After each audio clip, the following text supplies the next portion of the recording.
Matagumpay na isinagawa kaninang umaga ang kick-off ceremony ng Bureau of Fire Protection o BFP Bicol para sa kanilang pagdiriwang ng Fire Prevention Month. Nagsimula ang aktibidad sa isang motorcade kung saan dumalo rin dito ang iba't ibang ahensya ng gobyerno at mga pribadong organisasyon. Ayon kay Fire Senior Superintendent Achilles Martinez Santiago, Regional Director ng BFP Bicol, bahagi lamang ito ng kanilang taunang selebrasyon upang palakasin ang kamalayan sa fire safety at prevention. Okay, itong Fire Prevention Month kick-off natin ay sa kadahilan ng ang buwan ng Marso ay tag-init.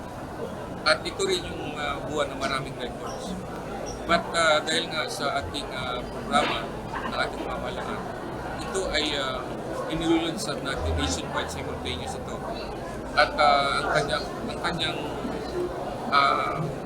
adhikain is ma-implement yung number one is yung fire prevention, yung mga programang paligtas na pamahalaan, meron tayong ibang fire square roadshow na nakita natin sa video, at of course, yung ease in doing business.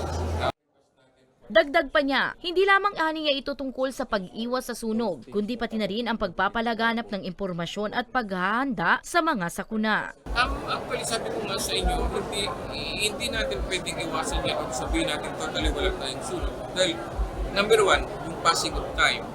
Bago yung establishment mo, because of the passing of time, ito ay maduluma, mag-introduce ka ng bagong equipment, mayroong new development sa technology, at ito ay ating tatangkilikin. Meron naman tayong, dahil nga sa busy support, hindi natin na-orient yung members of the family na kung anong dapat gawin in case na magkasunog o para maiwasan yung sunog. So, si BFP naman is nakatutok dyan sa mga bagay-bagay na yan, na kung saan lahat ng BFP natin talagang dedikado sila. They have this commitment and dedication na kahit lampas sa oras, nandun sila sa field para magbigay ng information na Nanawagan din ang ahensya para sa aktibong pagkikilahok ng bawat individual, komunidad at iba't ibang sektor sa pagbantay at pag-iwas sa sunog. May tema ang aktibidad na sa pag-iwas sa sunog, hindi ka nag-iisa.